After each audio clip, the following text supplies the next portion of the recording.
तुम्हारा नाम लिखने की इजाजत छिन गई जब से, कोई लफ्ज लिखता हो तो आके भीग जाए। वाह वाह वाह। इस मझौली राज के तत्कालीन स्टेट द्वारा मयूर भट्ट के 7वीं पीढ़ी के वंश वृक्ष में उद्भूत पंडित रैनाथ मिश्र को अवध अयोध्या नरेश बोधिदेव द्वारा मयूर भट्ट को प्राप्त 5 गांव चंद्राडी, ककराडी, फरियाडी, रेवली और प्रयासी, जो ये प्राप्त गांव थे बोधिदेव द्वारा अयोध्या नरेश को, उन्हीं 5 गांव की देखभाल प्रातः स्मरणीय श्री रैनाथ मिश्र ब्रह्म ही करते थे।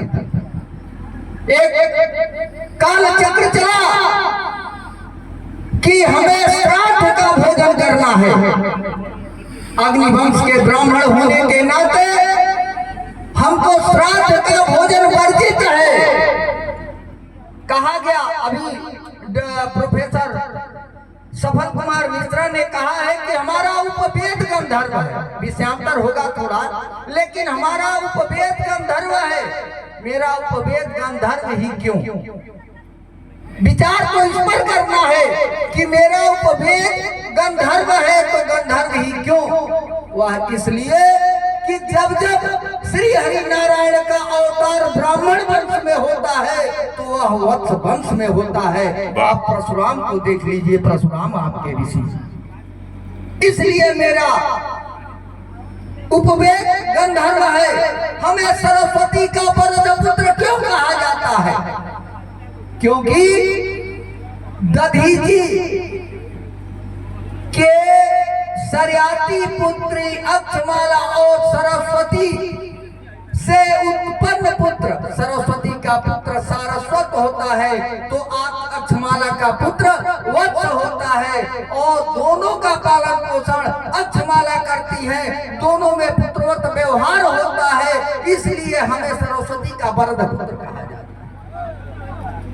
हम अग्निवंश के ब्राह्मण हैं।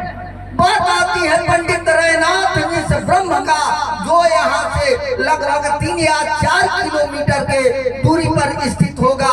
मुझे दूरी का सही आकलन नहीं है।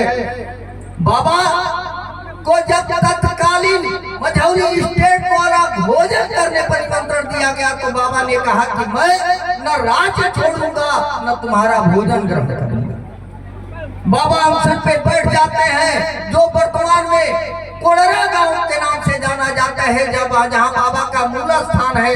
बाबा वहीं अनशन पे जंगलों के बीच, जंगल के बीच बैठते हैं और 21 दिन अन्न जल ग्रहण नहीं करते।